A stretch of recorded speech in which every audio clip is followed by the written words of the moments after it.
এখনও সকালবেলা আমরা লেপ কম্বলের ভেতরেই তো শিলংয়ের ওই আমাদের হোটেলটার ভেতরে রয়েছি। তো আজকের আমাদের শিলংয়ের থার্ড ডে। আজকে তো গাড়ি এসে যাবে, ব্রেকফাস্ট আমরা সেরে নিলাম নিচের রেস্টুরেন্টে, আর কমপ্লিমেন্টারি ব্রেকফাস্ট ছিল।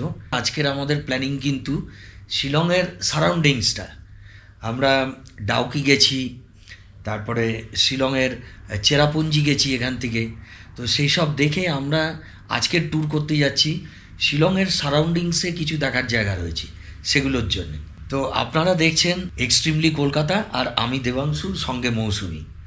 চলুন দেখতে থাকি আজকের ভিডিওটা। এই তো এবার আমাদের ট্যাক্সি এসে গেছে, এখানে দাঁড়িয়ে রয়েছে।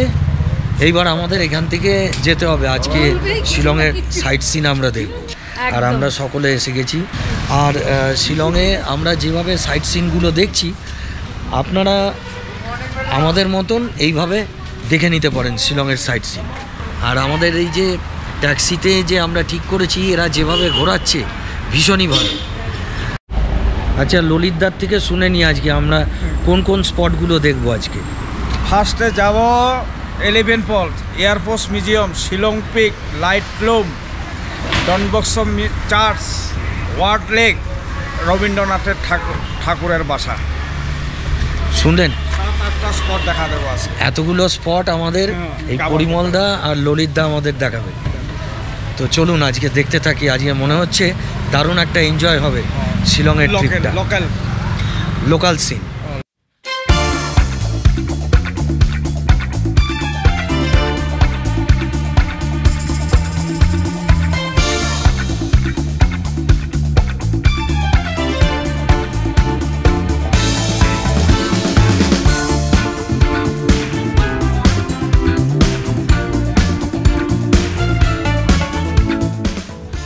এই হচ্ছে মেঘালয়ের লেজিসলেটিভ অ্যাসেম্বলি, এই জায়গাটা। আর এই গেটটা দিয়ে ঢুকতে হয় আমাদের। এর ভেতরেই কবিগুরু রবীন্দ্রনাথ ঠাকুরের বাড়ি ছিল, ওখানে উনি আসতেন। আর এই ঢুকে প্রথম যে স্পটটি দেখতে পাচ্ছি আমরা, এই জায়গাটা, এখানে প্রথম উনি শেষের কবিতা লিখেছিলেন এখানে বসে।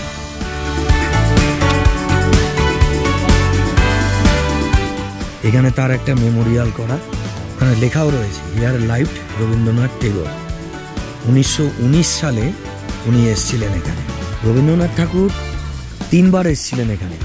বিপদে মোরে রক্ষা করো, এ নহে মোর প্রার্থনা, বিপদে আমি না যেন করি ভয়। এই হচ্ছে রবীন্দ্রনাথ ঠাকুরের বাড়ি।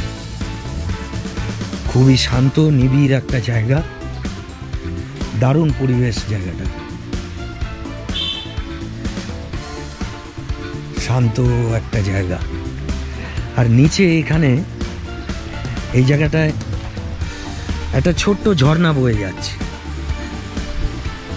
এই ব্রিজের নিচের থেকে, ছোট্ট একটা ওয়াটার স্প্রিং। দারুণ পরিবেশ কিন্তু জায়গাটা, খুবই সুন্দর লাগে, গাছগাছালি দিয়ে ভর্তি। তো এটা আজকে আমাদের প্রথম স্পট। সামনে দেখতে পাচ্ছি কবিগুরুর বাড়ি। এই হচ্ছে সেই বাড়ি, যে বাড়িতে উনি থাকতেন।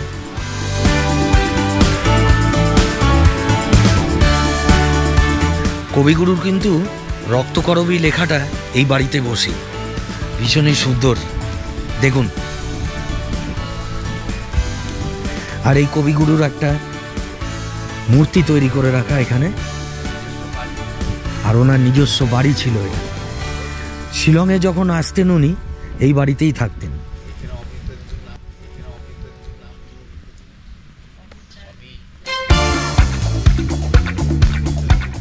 বহু কবিতা ওনার কিন্তু লেখা এই বাড়ির এই উঠোনে, দালানে, ঘরের ভেতরে বসে।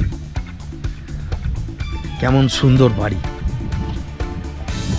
আর একটা অদ্ভুত ধরনের, সেই সময় যে ব্রিটিশ রাজত্ব ছিল, তাদের যে আর্কিটেকচারাল ভিউগুলো ছিল বাড়ির, অনেকটা সেই আদলে, সেই ডিজাইনে তৈরি করা। কিন্তু কি সুন্দর লাগছে বাড়ি। আর এই হচ্ছে ডান দিকে মেঘালয় লেজিসলেটিভ অ্যাসেম্বলি। একেবারে ঠিক তার পাশেই কিন্তু এই বাড়িটি। তো মেঘালয় লেজিসলেটিভ অ্যাসেম্বলির একদম পাশেই।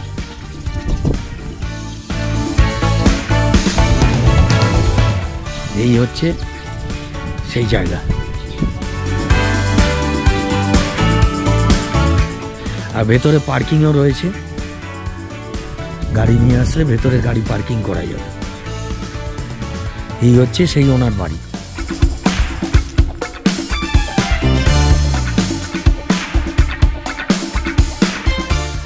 শিলংয়ে তিনবার এসেছিলেন কবিগুরু, 1919 সালে, 1923 সালে, আর শেষবার এসেছিলেন 1927 সালে। এটা বাড়ির পেছন দিকটায় এসছি আমরা। এমন ছিল সেই বাড়ির পেছন দিকটা। এখানে বসেই উনি শেষের কবিতা লিখেছিলেন, বিখ্যাত সেই কবিতা আমরা সবাই জানি। আপনারা আসবেন, এখানটা দেখবেন যে কত বড় বাড়িটা, উনি এখানে থাকতেন এবং এখানে বিখ্যাত সমস্ত কবিতা এবং গল্প লিখেছেন। রবীন্দ্রনাথের প্রচুর চিঠিও তো আছে এখানে, প্রচুর চিঠি। আজকে অবশ্য বন্ধ আছে গ্যালারিটা, আজকে আমরা দেখতে পেলাম না, মানে এটা আমাদের খুব দুর্ভাগ্য। আমরা একটু আর্লি চলে এসেছি এখানে, 11টার আগে এটা খোলে না। এখন কিন্তু এটা মিউজিয়াম হিসাবে রেখে দেওয়া।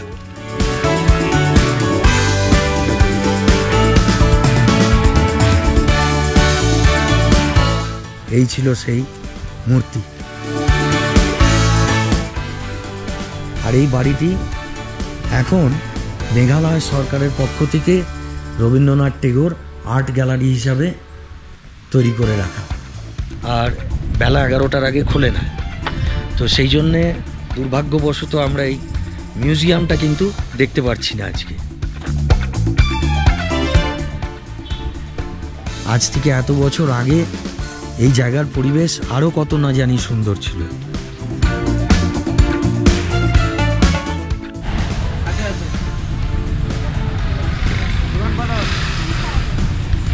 এখন এই চলে আসলাম আমাদের এয়ারফোর্সের একটা মিউজিয়াম, আমাদের নেক্সট পয়েন্ট। এই আমাদের এয়ারফোর্স মিউজিয়াম, এইটা আমাদের সেকেন্ড স্পট। তো এখান থেকে আমাদের সব কিছু দেখতে হবে এয়ারফোর্সের। বাংলাদেশের সঙ্গে যখন যুদ্ধ হয়েছিল তখন অনেক কিছু যে মিসাইলগুলো, ফ্লাইটগুলো ইউজ হয়েছিল সেগুলো এখানে রয়েছে, সেগুলো এখানে আমরা দেখতে পাবো। তো আমাদের এরকম একটা ভিজিটার্স একটা কার্ড লাগিয়ে নিতে হবে।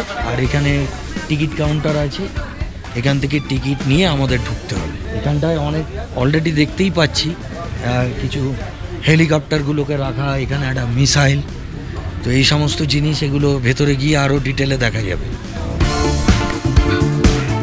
এন্ট্রি টিকিট এখানে লেখা রয়েছে, এন্ট্রি টিকিট 40 টাকা করে এন্ট্রি টিকিট এখানে।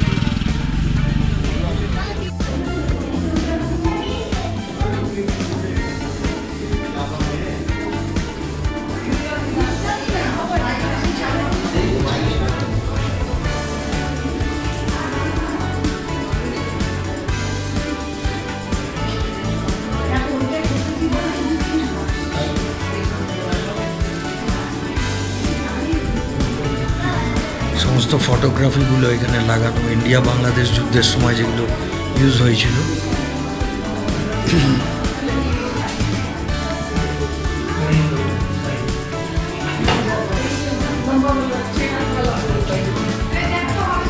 কার্গিল ওয়ারের সময় যে মিসাইল বা ফ্লাইটগুলো ইউজ হয়েছিল সেগুলোকে এখানে ফটো লাগানো রয়েছে,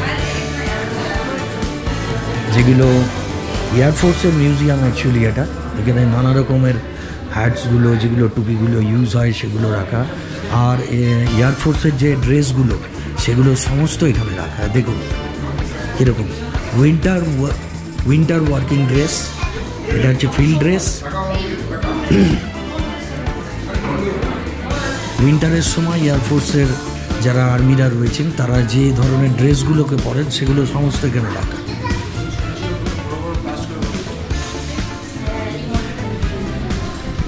তো মডেলের মতন করে এখানে তাদের যে সমস্ত ড্রেসগুলো পরা হতো সেগুলোকে সমস্ত পেছনে রাখা, এগুলো জানতে পারা যায়, এগুলো তো আমরা বাইরে দেখতে পাই না। আর কিছু উইপন্সের মডেল এখানে রাখা।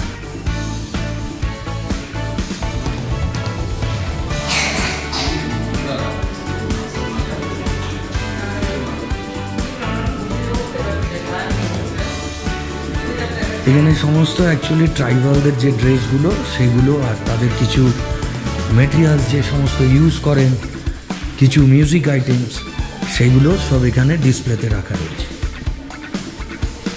নাগাল্যান্ডের ট্রাইবালদের ড্রেস এটা যেমন মণিপুরিয়ানদের, এটা মিজোরামের ড্রেস, এইভাবে সব দেখানো রয়েছে ডিসপ্লেতে।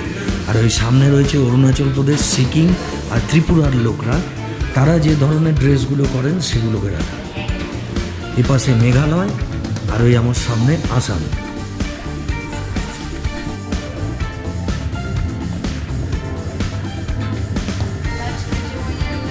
তো ছোট্ট এখানে একটা কম্পিউটার গেম করা রয়েছে, যেখানে ফাইটার প্লেনকে কি করে মুভ করানো হচ্ছে সেটা বাচ্চাদের জন্য একটা গেমিংস রয়েছে।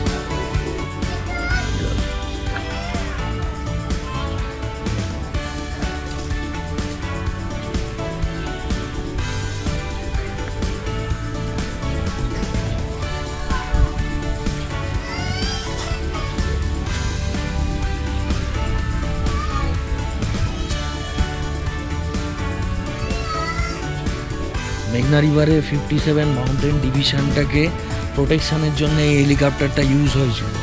কত সালে? 1971-এ ইউজ হয়েছিল এই হেলিকপ্টারটা। নোজে মাউন্টেন মেশিন গান আছে।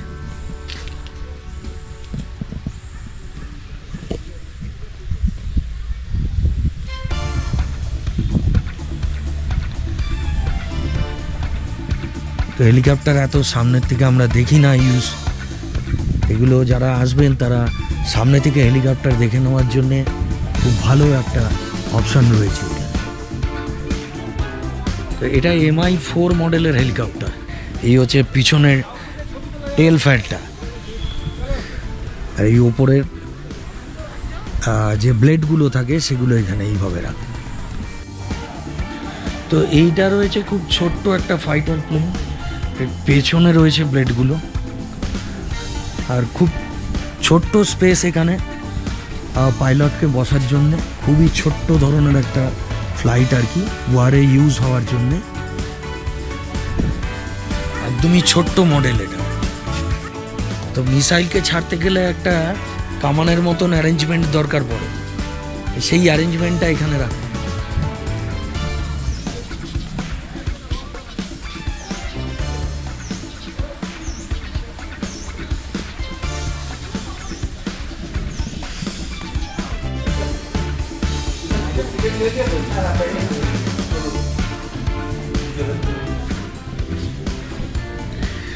এইটা অ্যাকচুয়ালি হচ্ছে ইজেকশন সিট। তো যখন ইজেকশন বলে একটা জিনিস আছে ফ্লাইটে, যখন বিপদে পড়ে কোনো এয়ারফোর্সের ফ্লাইট, তখন পাইলটকে বেরোনোর জন্য এরকম ইজেকশন সিট থাকে, যেখান থেকে ইজেক্ট হয়ে তো যে পাইলট রয়েছে সে নিজেকে রেস্কিউ করে।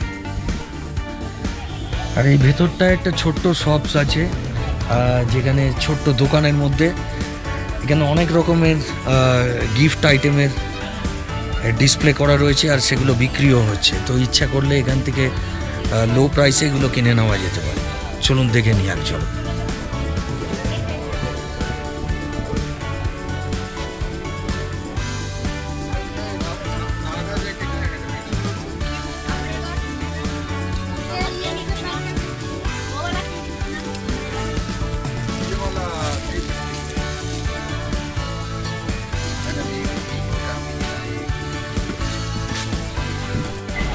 তো আমাদের থার্ড স্পট আজকে আমরা এলিফ্যান্ট ফলসে চলে এসেছি। এখান থেকে এলিফ্যান্ট ফলসের গেট এন্ট্রি। টিকিট কত করে প্রাইস নিয়েছে সামলদা? 100 টাকা করে পার হেড। পার হেড 100 টাকা করে টিকিট, আর ক্যামেরার জন্য এক্সট্রা চার্জ। 5 বছরের নিচে হলে ফ্রি। আর 5 বছরের নিচে হলে ফ্রি। তো এইখান থেকে এলিফ্যান্ট ফলসের গেট এন্ট্রি, এখান থেকে আমরা ঢুকে যাচ্ছি। আর জানি না কতগুলো স্টেপস ভাঙতে হবে আমাদের, তবে ট্রাই করছি আমরা যাওয়ার। আর শ্যামলদা আছে আমার সঙ্গে, শিল্পী যাচ্ছে। कितना सीढ़ी होगा मैडम? টোটাল 192 192। ঠিকই আছে, বেশি না খুব একটা মনে হচ্ছে, পেরে যাব। এখান থেকে ফলসটা দেখা যাচ্ছে ওপর থেকে, সেই ভিউ পয়েন্ট থেকে আমরা দেখে নেব এবার। দেখুন এখানে লেখা রয়েছে first falls, second falls, third falls. তো প্রথম ফলসটা এখান থেকে দেখা যাচ্ছে।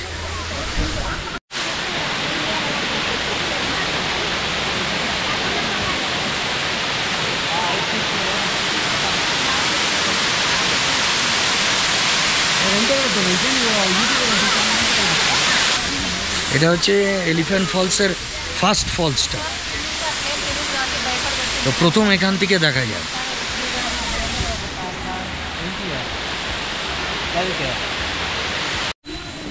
এখান থেকে আরও কিছু স্টেপস কিন্তু নিচে নেমে গেছে, সেটা দিয়ে যাচ্ছি আমরা এখন।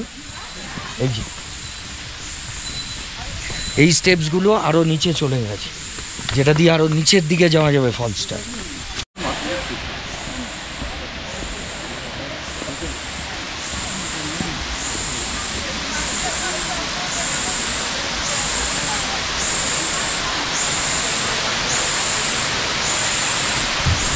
এখানে একটা ব্রিজ আছে, ওই ব্রিজটার ওপর থেকে এখান থেকে ফলসের কিছুটা অংশ আবার দেখা যায়।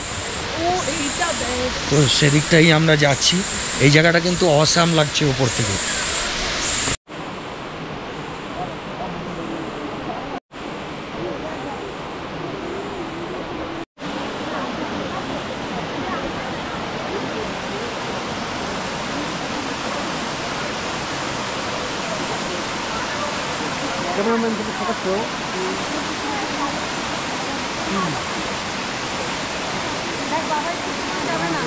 তো এখানে এরকম লেখা রয়েছে এটা সেকেন্ড ফলস, আর নিচের দিকে যেটা গেছে ওটা থার্ড ফলস। তো এই হচ্ছে সামনে আমার এই দিকটাতে রয়েছে সেকেন্ড ফলসটা, এইটা। আর এই দিকে বাঁ দিকে নিচে ওই যে সিঁড়ি চলে গেছে, ওটা দিয়ে গেলে থার্ড ফলসটা আমরা দেখতে পাবো। তো এই দিকে যাচ্ছি আমি এখন থার্ড ফলসটা দেখার জন্য।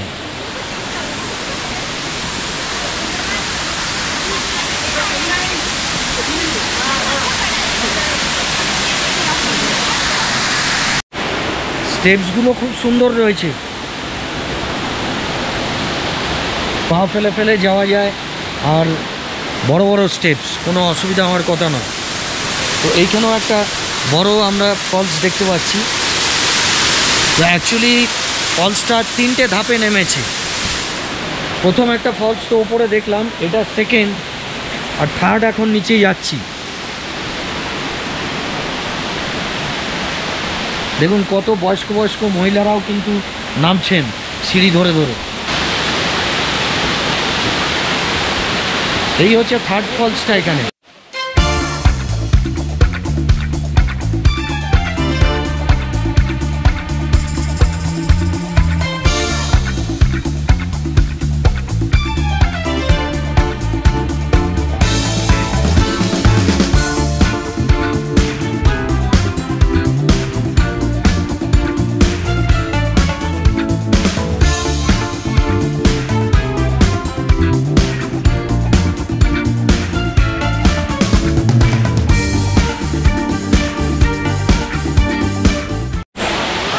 এই হচ্ছে থার্ড ফলসটা, 3টে স্টেপে।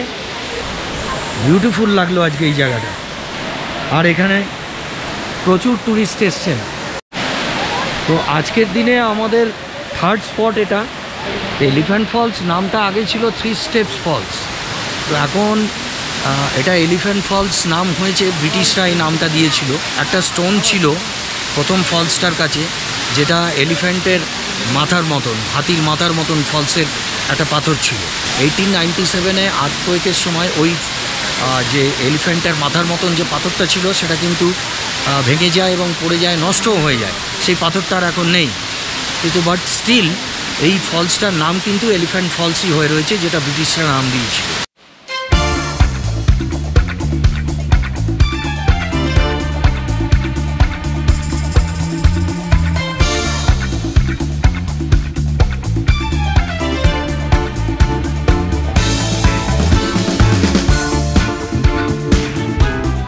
দেখুন এত বড় গাছটা কীরমভাবে রকের মধ্যে ঝুলে ওইদিকে দাঁড়িয়ে রয়েছে, পুরোটা রকের মধ্যে ঝুলছে।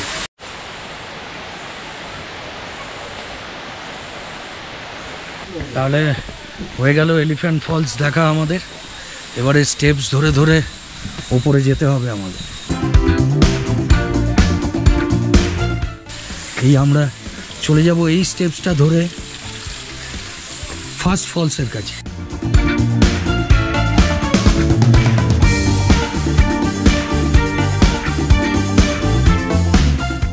যে কথাটা আমি বলছিলাম ব্রিটিশরা এর নাম দিয়েছিল, সেটা গেটের থেকে ঢুকতে গেলে এই জায়গাতে রয়েছে হিস্ট্রিটা লেখা। এলিফ্যান্ট ফলসের বাইরেও প্রচুর এরকম ছোট ছোট দোকান আছে যেগুলোতে প্রচুর জিনিস কেনা যাবে, তাই এরাও কিনেছে। অনেক কিছু কিনে নিয়ে এসেছি, গাড়িতে আরো 2 ব্যাগ রেখে এসেছি, এখানে আরো আছে, দাদার সামনে সব দেখাচ্ছি না, বকা খাবো। তো এরকম প্রচুর দোকান এখানে দেখুন।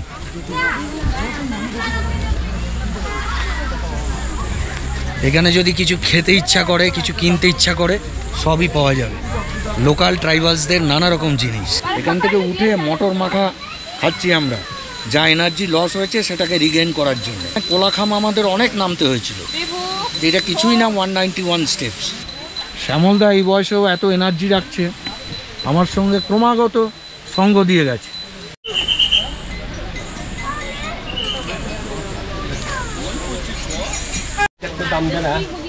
এখানে অনেক শীতের জিনিসও পাওয়া যায়, ইচ্ছা করলে নিয়ে নিতে পারবেন আপনারা, একটু দরদাম করে এই সমস্ত জিনিস নেওয়া যায়। যেমন এইখানে একটা ড্রেস আমরা চুজ করেছি, এগুলোর দাম মোটামুটি 1600 থেকে 1800-র মধ্যে রয়েছে।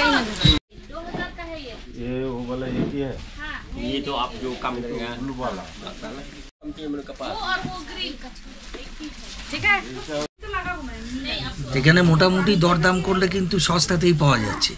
আমরা যে ওই সোয়েটারটা নিলাম শীতকালে পরার জন্য, কলকাতায় হালকা এরকম একটা সোয়েটার হলে যথেষ্ট, তো সেটা 1200 টাকা দিয়ে নিলাম।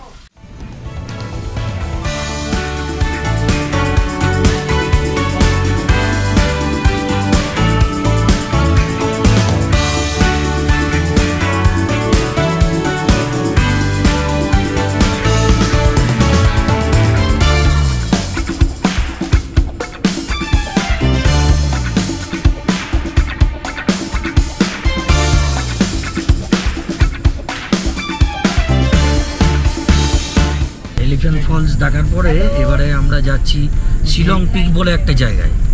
তো শিলং পিকের রাস্তাটা এইরকম।